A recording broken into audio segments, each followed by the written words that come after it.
hamba berdoa dan terus hamba akan minta ini. Curahkan roh hikmat, wahyu dan pengertian Tuhan. Karena hanya kalau Engkau yang menjelaskan kepada kami akan sanggup mengerti akan perkataanmu. Terima kasih Bapa, hamba berdoa. Pengurapan yang baru turun tengah-tengah kami. Kekuatan daripadamu mengalir saat ini. Dan jangan biarkan satu orang pun pulang tanpa diberkati dan diubah hidupnya oleh Tuhan sendiri. Terima kasih Bapa. Di dalam nama Tuhan Yesus. Dan semua kita yang berharap pada Dia berkata, Amen. Oke, mari kita belajar firman Tuhan. Roma 12 ayat yang pertama sampai dengan ayat yang ketiga. Roma pasal 12 ayat yang pertama sampai dengan ayat yang ketiga. Saya akan tunjukkan kepada Anda sesuatu yang jarang kita renungkan selama ini mungkin, tapi saya berdoa ini akan membuat kita kenal dengan Tuhan lebih lagi. Roma pasal 12 ayat yang pertama, kedua, dan ayat yang ketiga. Alkitab berkata, karena itu, saudara-saudara, demi kemurahan Allah, aku menasihatkan kamu supaya kamu mempersembahkan tubuhmu sebagai persembahan yang hidup, yang kudus, dan yang berkenan kepada Allah. Itu adalah ibadahmu yang sejati. Janganlah kamu menjadi serupa dengan dunia ini, tetapi berubahlah oleh pembaharuan budimu. Atau dikatakan sebagai istilahnya renewing of your mind, pembaharuan pikiranmu. Sehingga kamu dapat membedakan manakah kehendak Allah, apa yang baik, yang berkenan kepada Allah, dan yang sempurna. Lalu ayat yang ketiga, Alkitab berkata, berdasarkan kasih karunia yang dianugerahkan kepadaku, aku berkata kepada setiap orang di antara kamu, janganlah kamu memikirkan hal-hal yang lebih tinggi daripada yang patut kamu pikirkan. Tetapi, hendaklah kamu berpikir begitu rupa, sehingga kamu menguasai diri menurut, saudara?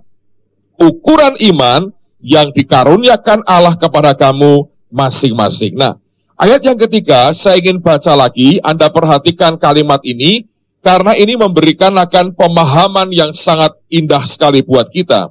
Alkitab berkata, berdasarkan kasih karunia yang dianugerahkan kepadaku, aku berkata kepada setiap orang di antara kamu, janganlah kamu memikirkan hal-hal yang lebih tinggi daripada yang patut kamu pikirkan. Tetapi, hendaklah kamu berpikir begitu rupa, sehingga kamu menguasai diri menurut, ukuran iman yang dikaruniakan Allah kepada kamu masing-masing. Nah, dengarkan saya baik-baik. Ada keterkaitan yang saling mempengaruhi sebetulnya, antara yang namanya bingkai pikiran kita, dengan ukuran iman kita. Ada kaitan yang saling mempengaruhi sebetulnya antara frame of mind kita atau bingkai pikiran kita dengan ukuran iman kita. Nah, seberapa ukuran iman kita itu membuat kita punya tingkat kepatutan berpikir yang berbeda. Karena ukuran iman setiap anak Tuhan itu berbeda. Sehingga kalau Anda perhatikan, ukuran iman kita menentukan akan seperti apa tingkat kepatutan kita berpikir akan sesuatu. Oke? Tapi Anda harus perhatikan, cara kita membaharui pikiran kita juga menentukan seberapa kelak ukuran iman kita. Ngerti ya? Saya ulang lagi supaya Anda paham. Saya tahu ini tidak gampang, tapi coba dicerna dengan lebih baik. Bukan mau sok intelek, tapi memang begini harusnya, saudara. Nah, dengar itu baik. Ya, ukuran iman kita itu terekspresi nanti pada tingkat kepatutan berpikir. Karena orang berpikir bisa macam-macam, bisa tidak patut buat saudara. Tapi yang benar harusnya begini. Ukuran iman saya menentukan kepatutan berpikir saya di tingkat yang seperti apa. Nah, sedangkan bingkai pikiran, setiap orang itu kan punya bingkai. Ya toh? Di dalam batas itu Anda mengiyakan sebetulnya. Dalam bingkai pikiran itu sebetulnya, kalau engkau mengizinkan dikembangkan lebih luar biasa, akan mempengaruhi ukuran iman kita. Karena yang bisa membatasi ukuran iman adalah pikiran kita. Ya. Nah, coba saya berikan Anda gambaran begini. Ini sederhana aja. Untuk orang tertentu, paling gampang kalau ilustrasinya itu yang materi lah. Ya. Untuk orang tertentu misalnya, kalau orang berkata begini, kamu kerja dah, kamu akan diberi gaji 1 juta. Wah, dia sudah lompat sampai jebol ini atap, saudara. Dia berkata, luar biasa, aku diberkati luar biasa. Sebulan 1 juta. Tingkat kepatutan berpikirnya, tiap bulan gaji 1 juta sudah luar biasa.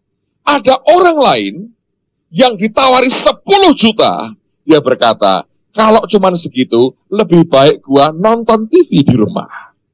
Dia minta 30 juta. Tingkat kepatutan berpikirnya berbeda. Ngerti ya? Nah, saya berikan contoh lagi lah. Karena ini mempengaruhi, ini pengaruh antara ukuran iman dengan bingkai pikiran kita. Kalau ini gede, cara berpikirmu, kepatutannya juga makin luar biasa. Contoh ini. Satu hari saya ketemu dengan seorang anak Tuhan. Puji Tuhan bukan anggota jemaat saya. Kalau anggota jemaat saya akan sedikit lebih kurus dari sekarang. Dia ngomong dengan saya begini. Dan aku rasa dia ngomong dengan orang yang salah sebetulnya. Tapi hari itu saya diam saja, tidak ingin berkonfrontasi hari itu. Dia ngomong begini, Pak, gembala saya itu hidupnya kurang tepat. Loh, kenapa? Dia rumahnya bagus, Pak. Mebelnya, perabotnya bagus. Melebihi pengusaha. Harusnya pendeta tidak boleh begitu. Hidup sederhana. Saya diemin aja, karena itu di tengah-tengah suasana sedang tidak bagus untuk debat begitu, karena dalam suasana perkabungan sebetulnya ada yang meninggal, jadi kami ketemu di perkabungan, dia ngomong begitu. Saya tidak ada mood untuk menjawab apa-apa. Salah tidak Pak? Mungkin sedikit salah sebetulnya ya. Tapi itu kan membutuhkan session 10, jadi tidak akan cukup lah 10 menit ketemu. Jadi kemudian dia terus ngomong, saya diamkan aja. Lalu saya berkata dalam hati begini ya, iya ya, orang ini punya cara berpikir tertentu dalam hidupnya. Yang berkata bahwa, oh pendeta tidak boleh hidup berkelimpahan. Nah, dengerin baik-baik. Kalau itu tujuan, saya setuju. Ya, dia punya kepatutan berpikir begitu. Saya punya berpikirnya berbeda. Saya berkata dalam hati, well, kalau itu tujuan kami sebagai hamba Tuhan ingin cari duit, seperti itu salah. Tapi kalau terjadi karena akibat, ya apa boleh buat? Right? Contoh nih, contoh ini. Kalau seorang hamba Tuhan nabur, Noe adalah karena apa? Akibat. Apa boleh buat? Lupa tabur lagi, tambah makin kaya saya. Tabur lagi, tambah makin kaya. Susah dihindari. Ya apa boleh buat? Itu kalau akibat. Dia belum mengerti itu. Saudara lebih ngerti. Itu kan. Nah, sekarang saya ketemu dengan orang lain lagi. Saya ceritakan, ini teman saya. Kami baru kenalan ya, baru setahun lah. Belum ada mungkin lah, baru sekian bulan. Tapi terakhir dekat karena saya kunjung ke rumahnya. Ini hamba Tuhan. Nyebut nama enggak apa-apa lah. Namanya Rob Thompson. Saya ke gereja dia di Chicago pada waktu itu. Karena saya direkomendasi oleh teman-teman, kamu ke tempat dia lah untuk belajar, karena dia ngajar soal excellent. Walaupun nggak terlalu gede gerejanya, tapi kamu bisa belajar banyak hal. Dan betul sekali. Saya tiba di sana, dijemput oleh stafnya, taruh di hotel yang bagus, sudah ada karangan bunga, ada buah, segala macam. Lalu pada waktunya, dan pada waktu itu yang ngajar di tempat dia John Bevere. Lalu kemudian, saudara, pada waktu itu dijemput oleh mobilnya pada hari Minggu, kebaktian. Biasanya kalau mobil itu kan berhenti di tempat parkir, ya toh? Ini enggak. Ini mobilnya dia jemput, itu ada garasinya. Jadi ketika saya bilang, loh ini kan sudah ngelewatin tempat parkir, dibawa masuk, itu ada garasi gede yang nyambung dengan kantornya dia. Terus dibuka pintu garasinya. Buka, saya pikir ya garasi-garasi di Amerika itu bisa gede memang garasi ya. Cuman saya sering kali lihat mobil 3 lah masuk. Ini enggak, ini mungkin 6 atau 7 mobil. Gede, saudara. Mobilnya masuk, Saya kaget, ini showroom mobil atau ini garasi pendeta. Dan itu bukan mobil biasa. Dan itu semua di dindingnya itu gambar-gambar merek mobil. Dan ada satu poster gede dengan gambar orang nutup hidung. Tulisannya, poverty is stink, katanya. Kemiskinan itu bau. Saya bilang, ya betul juga, tapi masa begini ya? Masuk, saudara. Lalu kemudian, saudara, setelah saya kebaktian di sana, ditunjukkan semua gereja, orangnya baik sekali. Kemudian dia cerita dengan saya begini. Saya sudah tahu sebagian, tapi kemarin detail dia cerita. Dia berkata gini, kamu tahu, aku ini bertobat di rumah sakit jiwa. Aku dirawat bekas anggota gereja rumah sakit jiwa. Gila. Satu kali entah bagaimana, sadar sebentar. Aku teriak ke Yesus. Sadar dan agak masih gila ya. Teriak, Yesus. Sembuh. Luar biasa. Gila, sadar sebentar, teriak Yesus, sembuh. Mungkin ya, waktu gila itu dia dengar banyak firman. Ya toh? Jadi ketika sadar, keluarnya Yesus. Untung bukan nama kita loh yang dia ingat, saudara.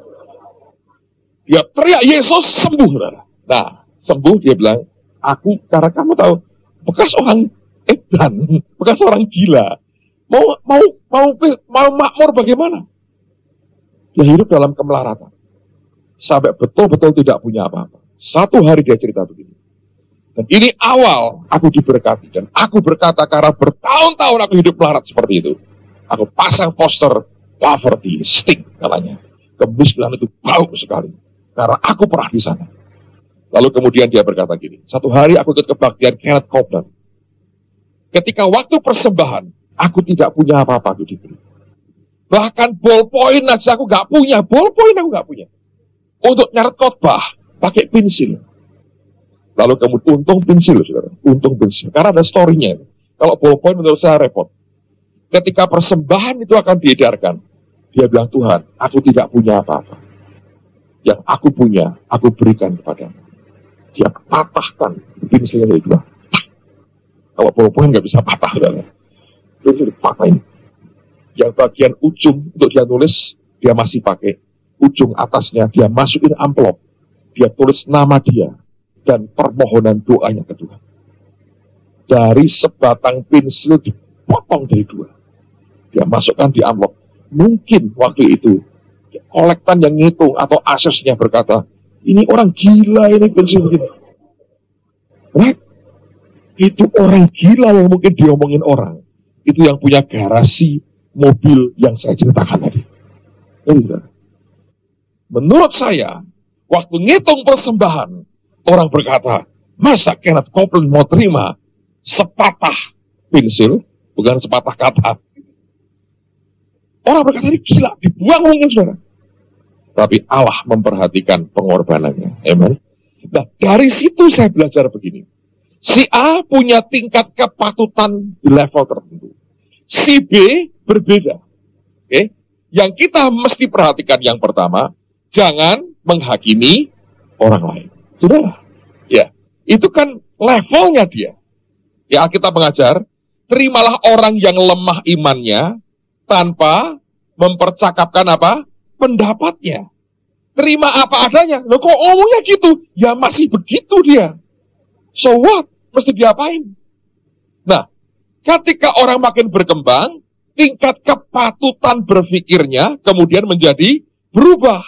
Dia makin berkembang, makin berbeda cara berpikirnya. Nah, ini yang orang percaya harus memahaminya.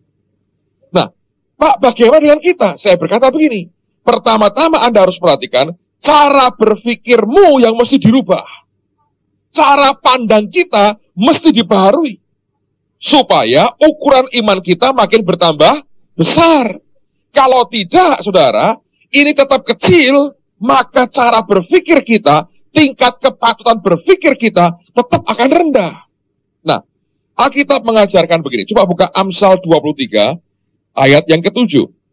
Ini ayat yang sangat-sangat terkenal sekali. Amsal pasal yang ke-23, ayat yang ke-7. Amsal 23, ayat yang ke-7. Bagian pertama aja saya akan bacakan buat saudara. Amsal 23, ayat 7. Kita berkata, sebab seperti orang yang membuat perhitungan dalam dirinya sendiri. Apa? Demikianlah ia. Jadi Anda ngelihat dirimu, Anda hitung seperti apa, itu akan seperti itulah keadaanmu. Jadi sekali lagi, kalau ukuran iman kita tidak bertambah besar, tingkat kepatutan berpikir kita tidak akan tambah tinggi. Lalu akibatnya, kita menganggap diri kita rendah dan di bawah, dan jadilah kita seumur hidup seperti yang kita pikirkan. Nah, ini loh, korelasinya ini mesti Anda renungkan dengan baik. Kalau tidak, banyak orang Kristen yang terjebak di sini, tidak bisa berkembang kehidupannya. Padahal Tuhan mau, kita ini makin lama makin meningkat. Karena kita mesti ngalami pembaharuan pikiran kita. Sampai kita bisa berkata kepada Paulus, aku memiliki pikiran siapa? Kristus. Lengkap ya saudara ya. Mungkin masih betul. Saya tunjukkan beberapa hal. Lihat cara Tuhan ngajarin Abraham. Ya, Anda akan melihat bagaimana cara Allah stretch, memperbesar akan ukuran imannya. Coba buka Kejadian pasal 13. Kejadian pasal 13. Saya tunjukkan beberapa bukti dari firman ini. Kejadian pasal yang ke-13. Ayat yang ke-14 mulai. Kejadian 13, ayat 14. Setelah Lot berpisah daripada Abraham, berfirmanlah Tuhan kepada Abram. Apa saudara? Pandanglah sekelilingmu. Yang pertama Tuhan katakan apa? Pandang. Buka matamu. Lihat. Pandang. Dikatakan, pandanglah sekelilingmu dan lihatlah dari tempat engkau berdiri itu ke timur dan barat, utara dan selatan. Sebab seluruh negeri yang kau lihat itu akan kuberikan kepadamu dan kepada keturunanmu untuk selama-lamanya. Dan aku akan menjadikan keturunanmu seperti debu tanah banyaknya, sehingga jika seandainya ada yang dapat menghitung debu tanah keturunanmu, pun akan dapat dihitung juga. Nah, perhatikan ketika Lot berpisah dengan Abraham, dia sadar dia sendirian sekarang. Terah sudah mati, bapaknya mati, keponakannya meninggalkan dia. Dia total sendiri dengan Tuhan. Allah perlu mengencourage dia. Allah perlu memperbesar kapasitas imannya. Tuhan perlu meneguhkan hatinya. Yang Allah katakan pertama, pandanglah sekeliling. Jadi pandangan melihat dengan benar, saudara, itu Anda dan saya harus miliki. Kalau engkau biarkan orang lain memberikan yang tidak benar, saudara akan rugi sendiri. Allah mengajar Abraham, pandanglah. Nah, lihat sekarang pada pasal yang ke-15. Saya baca mulai ayat yang pertama. Ini luar biasa. Pasal 15, lihat pada ayat yang pertama dari kitab Kejadian yang sama. Kejadian pasal 15 ayat yang pertama. Kemudian datanglah firman Tuhan kepada Abram dalam suatu penglihatan. Janganlah takut Abram, akulah perisaimu, upahmu akan sangat besar. Abram menjawab, ya Tuhan Allah, apakah yang akan engkau berikan kepadaku? Karena aku akan meninggal dengan tidak mempunyai anak, dan yang akan mewarisi rumahku ialah Eliezer orang Damsyik itu. Lagi kata Abram, engkau tidak memberikan kepada keturunan, sehingga seorang hambaku nanti menjadi ahli warisku. Tetapi datanglah firman Tuhan kepadanya. Demikian, orang ini tidak akan menjadi ahli warismu, melainkan anak kandungmu, dialah yang akan menjadi ahli warismu. 5, perhatikan, baik-baik. Lalu Tuhan, ngapain? Membawa Abram kemana? Keluar, serta berfirman apa? Coba lihat ke langit, hitunglah bintang-bintang. Jika engkau dapat menghitungnya, maka firman-Nya kepadanya, demikianlah banyaknya nanti keturunanmu. Ayat 6, lalu percayalah Abram kepada Tuhan, maka Tuhan memperhitungkan hal itu kepadanya sebagai kebenaran. Nah, perhatikan, menarik sekali. Abram dalam tendanya, Tuhan ngomong, dia bantah, dia berkata, nggak mungkin Tuhan. Hambaku yang mewarisi semuanya ini. Sebelum Allah bicara, Alkitab berkata, Allah membawa Abraham keluar. Berapa banyak orang Kristen terkungkung dalam kemahnya sendiri.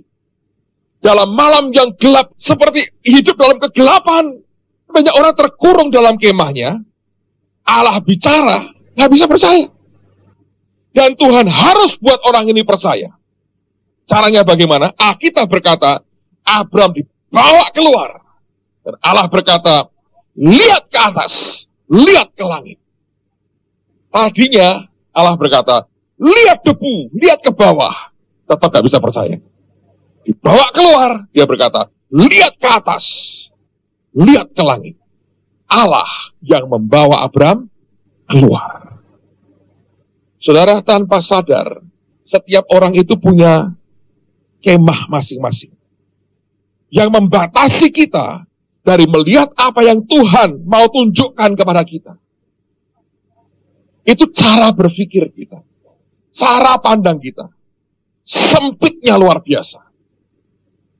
Jadi sebagai orang percaya, Anda mesti hati-hati soal itu. Saya di Amerika ketemu banyak orang baik dan ada juga ketemu orang aneh. Satu hari saya khotbah di sebuah kota di negara bagian Indiana.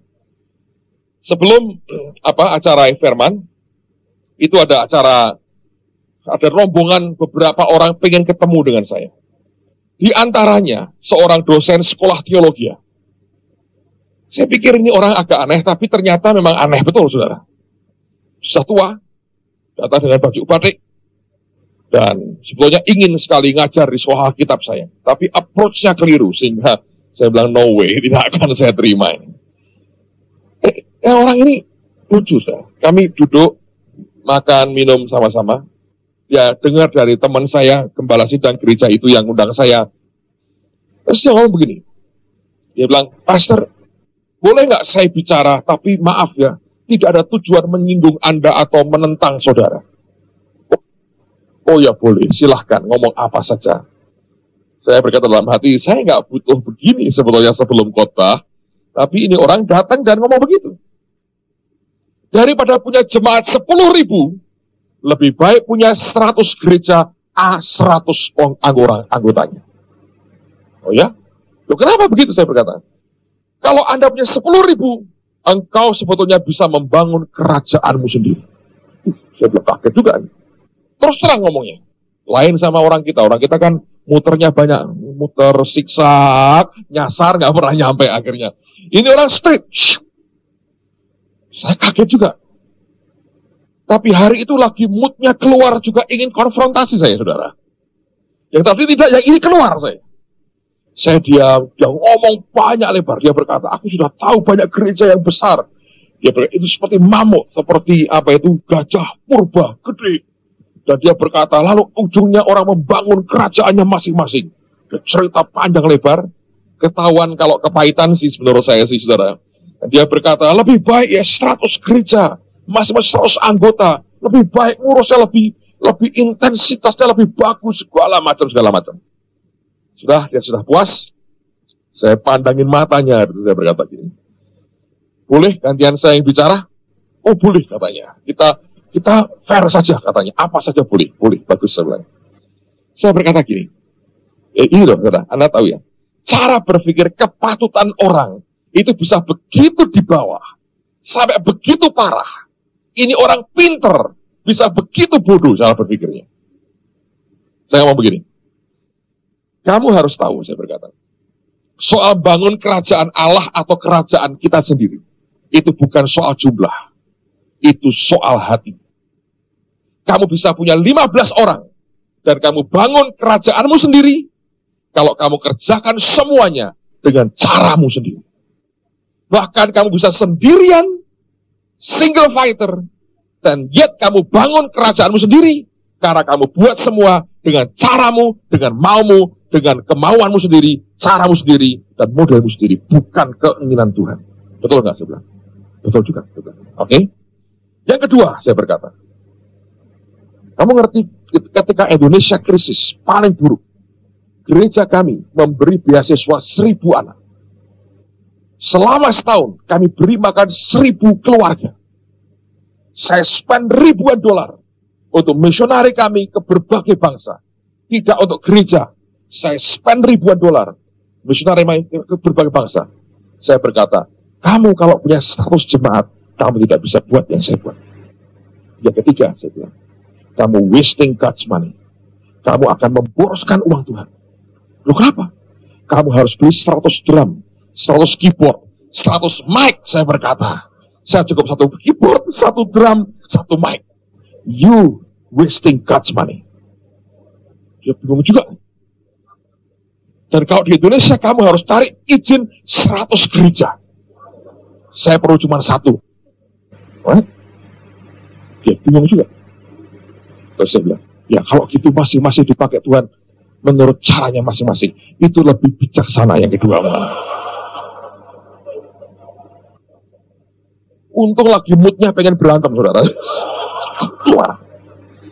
Saya bilang, ada orang yang seperti itu. Kasihan, ini orang pinter. Dia ngomong gelar saya banyak, Pak. Mau ngajar di sekolah kitab, saya bilang, nggak usah. Rusak semua kan. Itu kan inteleknya aja. Ngerti? Itu kan academic intelek. Anda nggak kerjain, selesai kok gelar. Cuma ketika cara berpikirmu nggak bisa dirubah. Ketika tidak dibawa oleh Tuhan keluar dari kemah kita dan melihat ke atas kepada Dia sendiri. Ini nggak ada pembaruan, saudara. Itu yang gawat dalam hidup banyak orang percaya. Itu yang membuat kita nggak bisa bertumbuh. Ketika Tuhan mau buat Abraham mengerti yang dia mau, betapa besarnya dia, Alkitab berkata, Allah membawa Abraham kemana? Keluar dari kemah. Allah berkata, lihat ke atas. Ketika dia lihat ke atas dan berkata, hitung itu bintang. Nggak bisa Tuhan. Seperti itu kelak ke depan. Alkitab berkata, ini yang dikejar Tuhan. Alkitab berkata, Abraham percaya. Allah berkata, kalau gitu kamu dibenarkan. Saudara, saya berdoa supaya Tuhan buka akan hal ini lebih kuat dalam kehidupan kita. Amen. Lihat lagi akan firman Tuhan. Kejadian pasal yang ke-22. Kejadian pasal yang ke-22. Ayat yang ke-14. Ini ada terjemahan yang berbeda sebetulnya. Nanti saya akan jelaskan kepada Anda. Kejadian 22 ayat yang ke-14. Dan Abraham menamai tempat itu apa? Tuhan menyediakan. Bahasa aslinya apa? Jehovah Jireh. Sebab itu sampai sekarang dikatakan orang di atas gunung Tuhan akan apa? Disediakan. Nah, kalau Anda cek di bahasa Inggrisnya itu bukan begitu.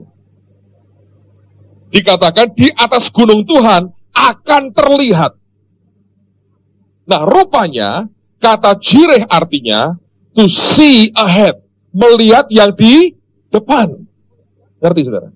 Tapi Jehovah Jireh artinya the Lord is my provider. Tuhan itu yang menyediakan, penyedia buat aku. Kalau ini digabungkan jadi satu, menjelaskan kepada kita, kalau engkau bisa melihat yang Tuhan tunjukkan kepadamu, semuanya akan tersedia buat saudara. Jadi jelas ini Alkitab mengajarkan kepada kita. Ini cara melihat kita. Itu mempengaruhi kepatutan berpikir kita. Nah, kalau ini tidak kita perhatikan, lalu kita melihatnya kepada yang salah. Itu yang merusak kehidupan kita. Jelas. Ada tamu teman kami, pendeta Charles Niemann. Saya cerita sedikit ya, karena saya diberi dia teachingnya dia. Dia diperintah Tuhan 5 tahun lalu, ngajar kings and priests, raja-raja dan imam-imam. Ini membuka cara berpikir orang, ini di berbagai negara, mengubah total negara itu. Kenapa? Karena gini, saudara. Ini cara berpikir diubah, cara melihatnya dirubah. Dia berkata begini, di gereja hari ini ada 2 kelompok orang. Priest itu siapa? Full-timer. Sisanya adalah king, raja-raja. Anda kerja, Anda punya profesi, Anda king. Anda termasuk raja-raja. Nah, priest di dunia ini sudah overdeveloped. Berkembangnya sudah over sekali. Sedangkan kings underdeveloped, nggak berkembang. Nah, akibatnya apa? Pelayanan model priest mewarnai gereja habis-habisan. Sehingga banyak pengusaha, kalau tidak berdasi mungut kolektor, rasanya berdosa. Kalau nggak ikut ushers nyalamin orang, berdosa. Kalau nggak naik mimbar dan sedikit goyang, berdosa. Sehingga di mana-mana orang berlomba-lomba ikut dalam gereja dan ingin dapat posisi. Karena apa? Ingin melayani. Nah, dia berkata, ini cara mikir yang keliru. Dia jelaskan begitu rupa betapa banyak kekacauan dalam gereja karena tidak jelas bahwa king itu perangnya Senin sampai Sabtu. Di mana? Di tempat bisnis dan kerja.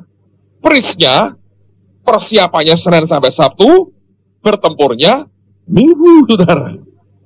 Tapi sekarang ini banyak king mau jadi priest.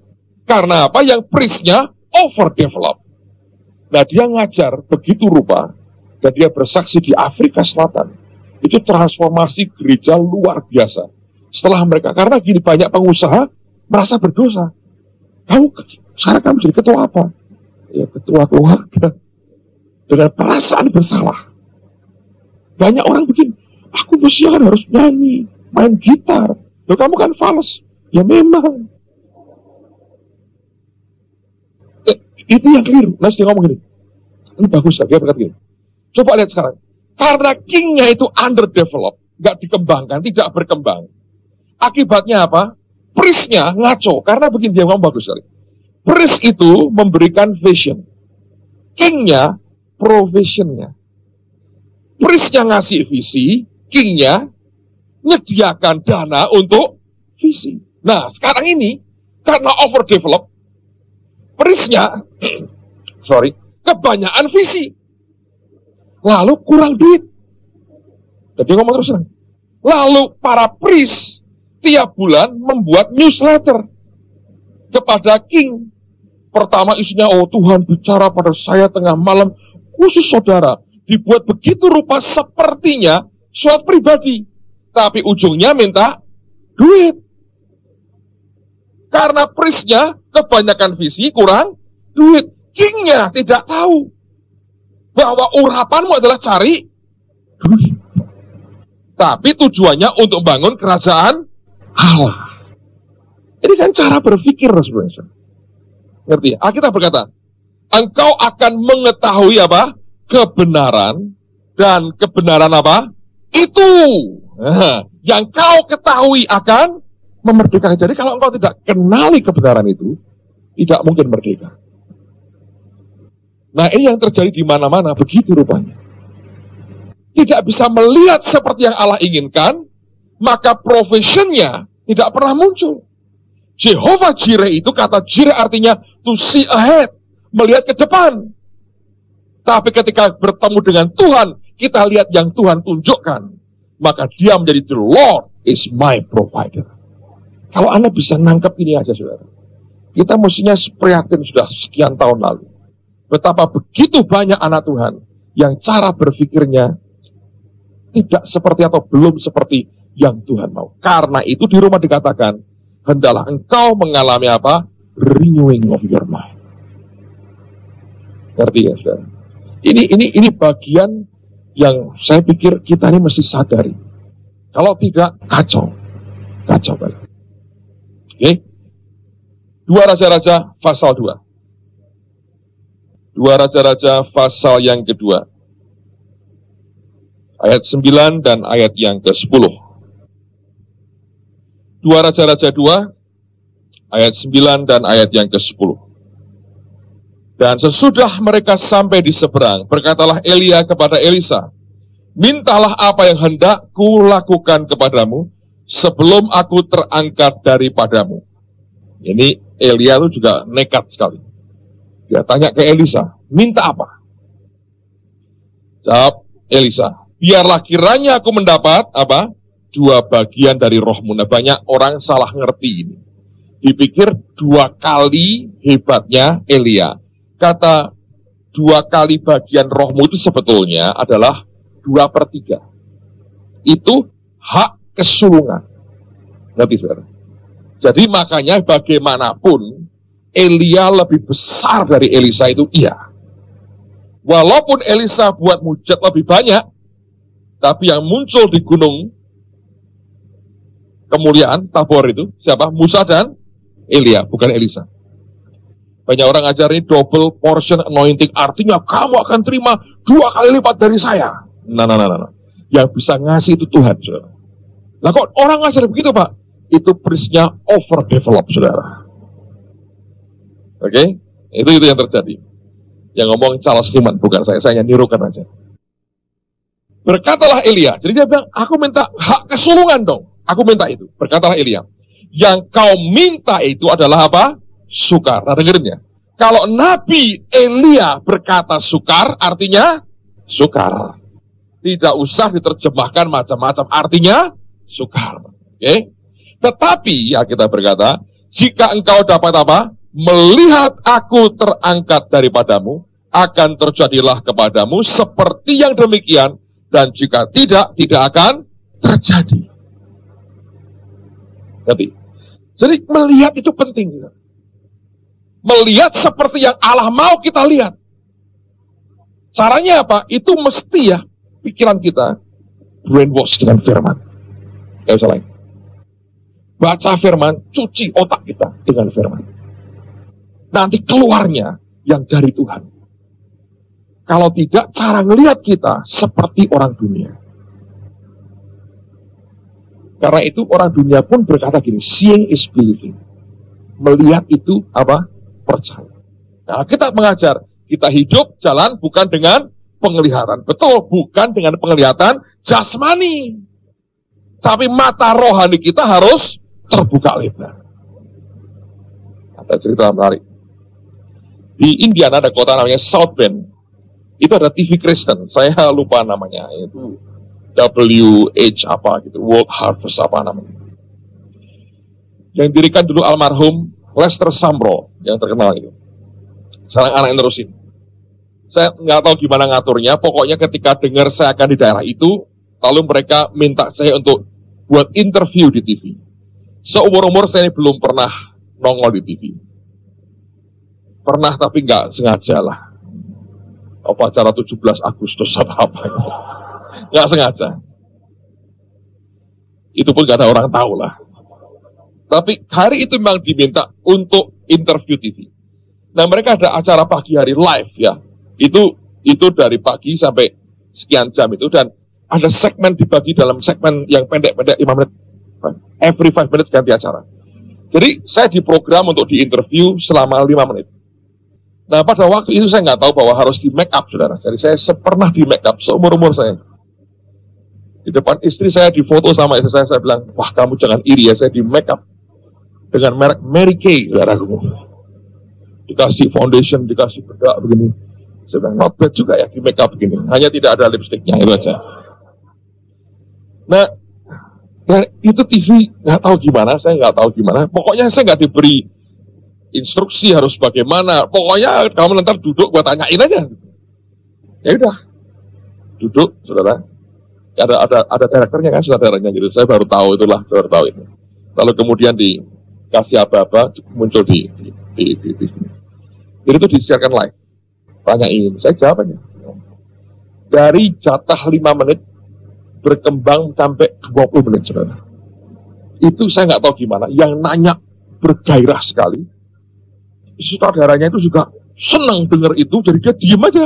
Itu lewat sampai 20 menit, saudara. Ketika sadar baru selesai rupanya. Saya nggak tahu dia buang yang lain bagaimana, saya nggak tahu. Nah, jadi dia tanya banyak hal. Saya cerita banyak hal. Sorenya mau KKR di kota lain di dekat situ. Ada orang Amerika sampai cerita kepada saya. Pastor, wah kamu sekarang jadi bintang televisi. Saya ketawa, saya bilang, tadi pagi aku nonton kamu di TV. Oh ya? Saya bilang itu. Terus dia bilang, sekarang saya mau ambil bagian. Mereka berikan cincin berlian mereka. Mereka berkata, ini untuk bangun rumah Tuhan di Indonesia. Kalau dia nggak pernah lihat Dia nggak pernah berbuat apapun. Dalam hal yang sama, kaitannya yang sama, dalam hidup rohani kita. Kalau mata kita terus melihat ke dunia, ya, di batas maksimal manusia kita, saudara dalam kesulitan besar. Karena itu ketika Abraham akan mendapatkan hal yang besar dari Allah, Alkitab berkata, Tuhan membawa dia keluar, dan dia berkata, pandang ke atas. Dan ini yang seringkali tidak diperhatikan oleh banyak anak Tuhan. Cara berpikir kita begitu sempit, tidak tahu apapun, padahal dia menjanjikan banyak hal yang luar biasa. Amen, saudara. Saya berdoalah, engkau akan terus minta Tuhan, calikkan mata roh. Calikkan mata roh, calikkan mata roh. Lihat apa yang orang lain tidak bisa lihat. Saya masih ingat waktu gereja kami belum penuh. Ada orang-orang yang kerja di gereja, staf di gereja itu tidak ingin nata semua kursi, saudara. Saya bilang, semua kursi yang dibeli, buka semua. Mereka bilang, Pak, percuma, separuh yang terisi. Saya bilang, pendetanya saya, bukan kamu. Atur semua kursinya. Separuh, Pak. Diisi malaikat sisanya. Kamu kerjain bagian. Kalau Anda ikuti maunya dia, sampai kapanpun tidak pernah penuh gereja. Tangkap, saudara. Ini cara ini loh, berpikir, cara melihat. Itu yang kelemah dalam gereja. Minta tiap hari kalau bangun pagi, ya Tuhan, beri mataku melihat yang daripadamu. Nanti akan lihat banyak hal yang luar biasa. Tapi karena nggak pernah berdoa begitu, lihatnya yang tidak. Yang membuat kita tambah lama, tambah... Ngerti? Tuhan minta, buat mataku ini loh Tuhan, lihat yang daripadamu. Ini kan pelita ini. Kalau engkau bisa lihat, saya berkata, ajaib. Saya masuk garasi teman saya itu, saya nggak iri. Juga nggak kepingin. Tapi nggak ada dalam hati saya berkata, wah saya menentang ini. No. Saya tuh tidak pernah semelarat dia. Sampai harus pensil dipatahkan jadi dua. Dia begitu benci dengan kemiskinan, dia pernah seperti itu. Allah berkati dia, kalau ngasih persembahan ke ministry itu gedenya luar biasa. Apa boleh buat? Akibat aja. Ngerti? Dia tabur terus. Akibatnya begitu. Apa boleh buat? Lama-lama mungkin dia lagi break sebentar, kayaknya datang. Banyak orang yang stingy, kikir. Tidak apa-apa. Ya sudah, akibatnya begitu. Cara berpikir, cara melihatnya harus benar. Balik ke Roma 12. Saya tunjukkan hal yang berikutnya. Roma 12. Roma 12. Nah, kalau Anda sampai di Roma 12, ya, lihat. Dikatakan kata pertama adalah apa? Karena itu. Jadi, ini sebetulnya ada sambungannya dengan ayat-ayat sebelumnya. Saya bacakan ya, Roma 12. Karena itu, saudara-saudara, demi kemurahan Allah, aku menasihatkan kamu supaya kamu mempersembahkan tubuhmu sebagai persembahan yang hidup, yang kudus, dan yang berkenan kepada Allah. Itu adalah ibadahmu yang sejati. Janganlah kamu menjadi serupa dengan dunia ini, tapi berubahlah oleh pembaharuan budimu, sehingga kamu dapat membedakan manakah kehendak Allah, apa yang baik, yang berkenan atau acceptable, diterima kepada Allah, dan yang apa? Sempurna. Nah, orang bisa berkembang pengertiannya akan kehendak Allah dari baik, acceptable, lalu apa? Sempurna. Dari mana? Baca ayat sebelumnya, ayat 36. Sebab segala sesuatu adalah dari Dia dan oleh Dia dan kepada Dia. Bagi Dialah kemuliaan sampai selama-lamanya. Berarti baik-baik. Ini merupakan ultimate goal-nya kita. Semua orang Kristen harusnya kelak akan tiba sampai ke ayat 36 ini, pasal 11. Kenapa? Di mana kita sadar semuanya itu Dia, bukan kita. Oke? Nah, tapi sampai ke situ, Anda harus ngalami, ngerti yang baik. Terus yang acceptable, yang diterima. Sampai yang sempurna. Yang sempurna yang apa? Yang ayat 36 tadi. Bahwa semuanya itu dari Dia, oleh Dia, dan kepada Dia. Bagian kita apa? Menyerah. tinggal nempel ke dia, itu aja. Tapi sampai ke titik itu, pembaharuan pikiran harus terjadi. Tangkap saudara. Jadi pembaharuan pikiran itu sebetulnya akhirnya membuat kita makin kenal dengan Tuhan. Siapa dia? Nah, kalau kenal dengan dia, engkau akan tenang. Karena semua dari dia, yang ngerjakan siapa? Dia juga. Untuk siapa? Untuk dia juga. Saya tahu ini tidak gampang. Saya beri contoh. Saya harap ini membuat Anda ngerti. Bulan Juni lalu, saya tahu waktunya buat kami keluarga untuk mempersembahkan BMW kami.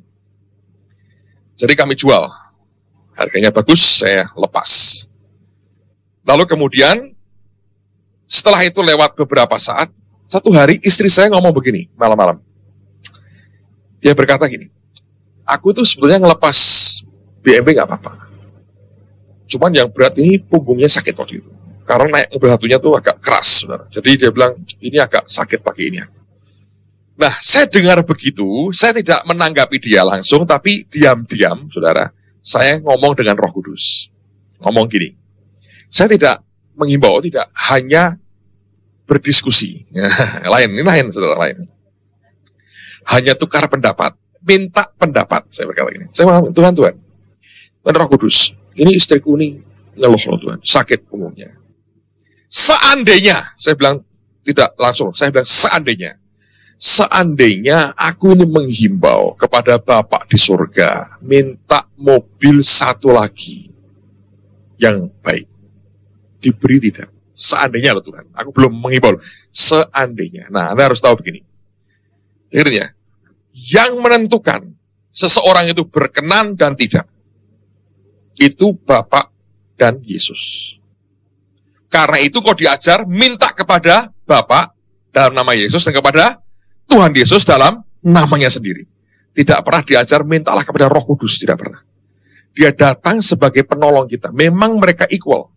Tapi Roh Kudus fungsinya lain di dunia ini. Dampingin kita. Dia sebagai penasihat buat kita. Jadi saya tanya nasihatnya dia. Seandainya, saya bilang, aku minta ke Bapak, mobil diberi tidak? Dia bilang, diberi. Terus tak tambahin, saudara. Agak nakal sedikit. Gara-garanya ini seringkali kalau ke Jakarta, Niko itu nganterin saya pakai Mercy-nya dia. Saya lihat, ini bagus nih Mercy ini. Mengingatkan asal saya. Telur dibagi 3 tuh. Ya toh. Terus saya ngomong gini, Tuhan, tapi kalau aku menghimbau, aku minta Mercy. Aku nggak minta yang baru, tapi yang bagus. Tapi aku menghimbaunya Mercy. Diberi tidak? Seandainya loh, saya bilang. Dijawab, diberi. Wah, saya bilang luar biasa, tenang. Terus saya ngomong, itu istri saya sudah hampir tidur, tak bangunin. Saya bilang, kamu mau nggak? Aku menghimbau buat kamu. Dapat Mercy. Dia bilang, nggak mau. Loh, bagus, saya bilang, Mercy. Ya kepingin suaminya sebetulnya, saudara. Tapi yang mengeluh istrinya, jadi memanfaatkan ini situasi. Anda pikir Tuhan tahu nggak? Tahu. Daripada ditutupin, saya ngomong ke saudara, Tuhan juga ngerti. Lalu kemudian, saya bilang, bagus, kamu nggak usah berdoa. Kamu tidur aja, ngomong iya, sekarang ini aku menghimbau. Saya berkata, tetap tidak mau. Aneh. Terus saya bilang, kenapa nggak mau? Jawaban istri saya itu aneh. Dia ngomong gini, aku ingin merasakan sakitnya dulu. Baru nyerahkan mobil kok ganti lagi. Aku pengen ngerasakan sakitnya. Wah, ini aneh. Ya sudah, kalau begitu, tidurlah lagi, saya berkata. Saya menghimbau nggak, saudara? Tidak. Saya ngerti percuma. Saya menghimbau, Tuhan, istriku sakit. Dia pasti bilang, tapi istrimu tidak minta apa-apa. Ya, saya percuma, nggak ada. Saya nggak. Tapi kalau dari mau saya sendiri, belum tentu. Dari saya bilang, udahlah. Dia tidak mau, ya sudah. Ya mau ngerasakan, ya maunya dia bagaimana. Ya, jadi dia tidur, saya tinggal tidur juga. Kira-kira 2 bulan lewat. 2 bulan lewat. Juli, Agustus, ya lewatlah 2 bulan lewat. Pada waktu itu gini, saudara. Anak kami itu kan 3, sekolah di tempat berbeda-beda, dan jaraknya itu cukup jauh. Dan pulangnya hampir sama jamnya. Hari itu saya harus ngajar sekolah kitab di Ungaran. Saya pakai mobil dengan teman satu. Istri saya harus khotbah di gereja atau di radio, saya lupa. Sampai siang, anak 3 harus ada yang jemput. Diatur begitu rupa, tetap satu anak gak ada yang jemput. Telepon di gereja, semua mobil dipakai, sibuk semua, pada gak bisa bantu apa-apa. Istri saya telepon saya, terpaksa teman saya harus turun ke Semarang lagi, jemput anak saya, bawa ke rumah. Waduh, saya di hati gak enak sekali. Terus tidak menghimbau, tidak saudara. Karena sebenarnya gini, karena waktu itu pernah sekali begini, saya dari ke Cirebon, waktu pulang dari Cirebon, Roh Kudus ngomong sama saya gini, kamu tidak usah menghimbau kepada Bapakmu di surga soal mobil. Kenapa Tuhan? Kan engkau bilang boleh, diberi, tapi tidak usah menghimbau. Saya bilang, kenapa? Apa engkau tidak ingin dapat yang dari hati keinginan Bapakmu sendiri, tapi bukan dari keinginanmu? Iya, betul juga. Itu kan sempurna. Saya bilang, benar Tuhan. Ya sudah, aku tidak akan menghimbau. Kalau istri saya minta lagi, sorry, tidak akan menghimbau saya. Tapi dia tidak pernah minta. Dia tidak pernah ngeluh soal ekonomi, soal apa. Dari awal kami merintis, dia tidak pernah mengeluh. Dan dia tidak pernah minta. Lalu kemudian, nah waktu kejadian itu saya ngomong dengan Roh Kudus. Saya minta pendapat, tidak menghimbau, minta pendapat. Saya bilang, Tuhan Roh Kudus, ternyata kami itu ada mobil 2, ini kurang.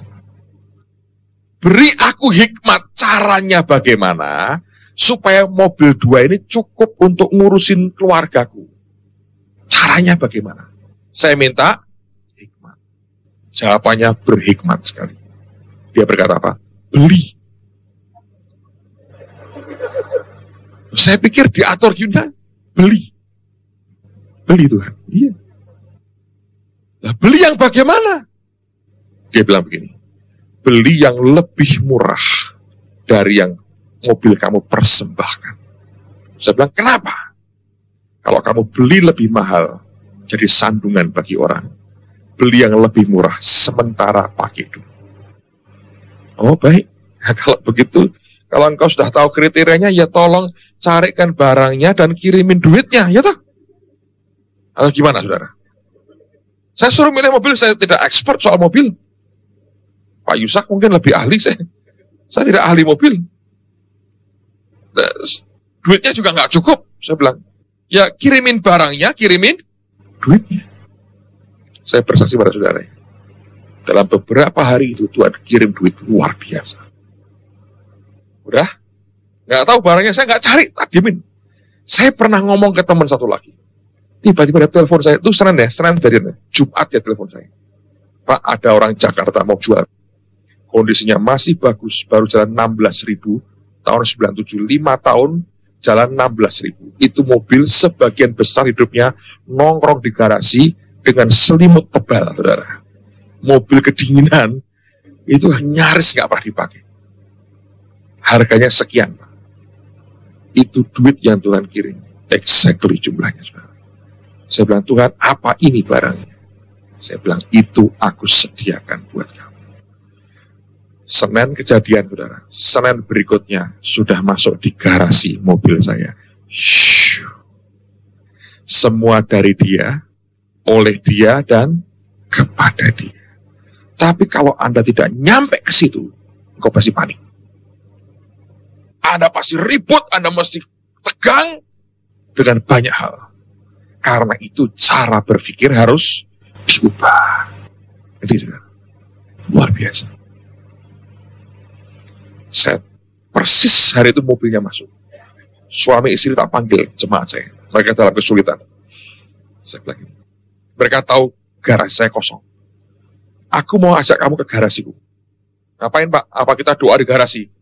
Nggak cukup tempatnya. Bukan luas Pak, sekarang nggak ada apa-apanya. Ikut saya. Tutup mata. Tutup mata. Ingat firman Allah berkata apa? Dia menjadikan yang tidak ada menjadi ada. Buka, masukin, nyalain, kaget. Wah, sudah kuduga. Menduga, tok tidak cukup, saya berkata. Terus dia ngomong gini, Pak, ini nggak Alkitabiah, Pak. Loh, kok nggak Alkitabiah? Bagaimana mungkin priest lebih kaya dari king, katanya. Dia sudah ngerti priest and king.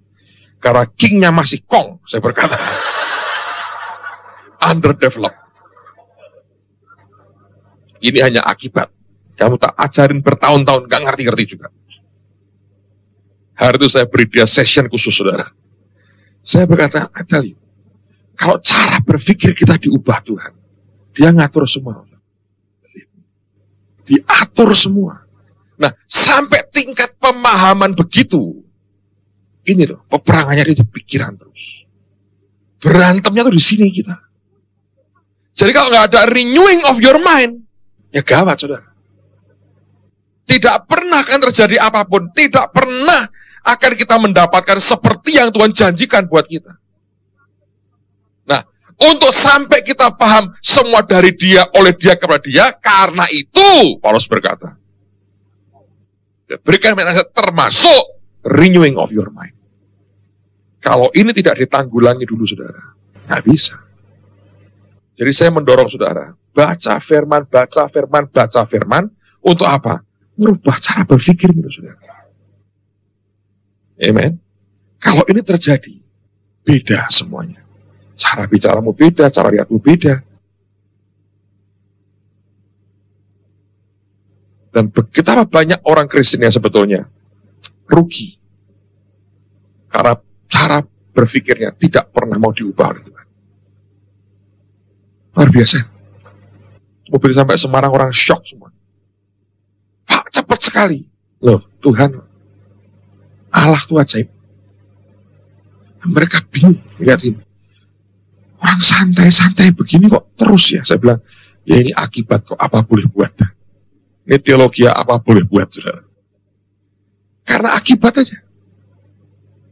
Apa yang saya terima dari Tuhan, saya bagiin buat saudara hari ini. Ini. Kalau engkau tidak tahu bahwa semua dari dia, terus yang ngerjain dia, dan untuk dia, struggle. Engkau akan mencoba dengan kekuatanmu, supaya engkau mendapatkan yang dari saudara. Dengan caramu sendiri, dan untuk engkau sendiri. Tidak akan pernah berhasil. Tapi sampai orang bisa ngerti, semua Tuhan kok. Kalau dia mau, gampang. Dia nggak mau, kita bisa apa? Caranya harus cara dia, bukan cara kita. Ujungnya untuk kemuliaan namanya. Kalau Anda bisa pahami dan nangkap ini aja, hidup mulai berubah. Ada sesuatu yang berubah, yang berbeda dari kehidupan kita. Dan saya berkata pada saudara, Tuhan mau kita diubah. Sampai seperti Paulus berkata, kami memiliki apa? Pikiran Kristus. Nanti akhirnya sampai ke desire, keinginan kita, pikiran kita seperti keinginannya Tuhan. Tidak berarti kita sama dengan dia, oh tidak. Makin kenal dengan dia, makin paham siapa dia. Makin ngerti apa yang dia sediakan buat kita. Ngerti kalau ini dia mau, ini dia nggak mau. Ngerti juga. Dari baik, acceptable, lalu apa? Sempurna. Sampai titik itu, engkau berkata, semua dari dia, oleh dia, dan kepada dia. Saya berdoa Anda bisa cerna lagi lah bagian firman ini. Amen. Saya ingat sebuah kisah di Alkitab. Kenal dengan Tuhan, pembaharuan pikiran kita itu bisa berarti kelak akan sangat dahsyat. Daud pernah mengalami ujian Tuhan yang tidak pernah Tuhan katakan, aku menguji engkau.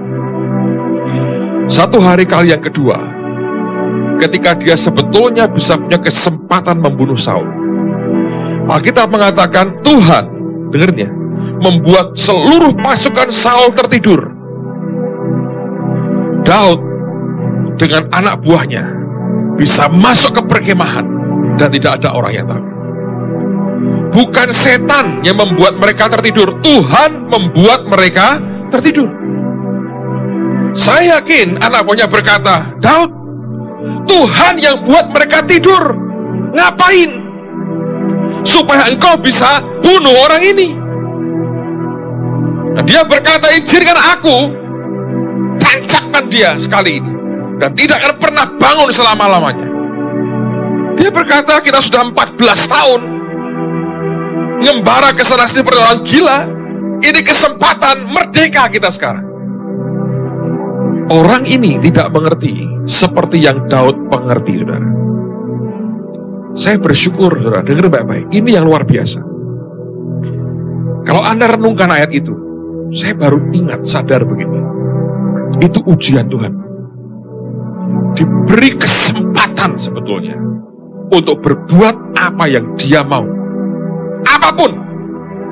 Tapi Tuhan yang seperti membuka kesempatan. Sebab Allah ingin melihat apakah anak muda ini hatinya kayak Saul, atau seperti yang dia kenal di padang belantara menyanyikan mazmur di hadapan Tuhan. Saya bersyukur Daud berkata, aku tidak akan menjamah orang yang diurapi Tuhan. Dia lepaskan tanda petik kesempatan emas. Dia hanya bawa tombak raja. Dia pergi. Dan dia tidak jamah Saul. Ketika Saul mati, dia keluarkan ratapannya. Dan dia beritahu, jangan beritakan kepada musuh, supaya mereka tidak bersorak-sorai.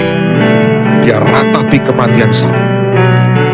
Di situ saya percaya Tuhan melihat seorang raja baru dengan hati yang berkenan di hadapan Tuhan telah Allah dapatkan untuk umat Israel. Hidup Anda dan saya setiap kali menghadapi ujian-ujian seperti itu yang sama sekali unpredictable, yang sama sekali tidak pernah kita bisa prediksikan, pembaharuan pikiran kita oleh firman ini membuat kita diselamatkan dari kekonyolan yang tidak perlu. Amen, saudaraku. Dari situlah sebetulnya dapat diketahui kualitas dari orang yang bernama Daud ini. Saya yakin Tuhan berkenan berkata, yang ini loh yang aku cari. Hidup kita seringkali sama.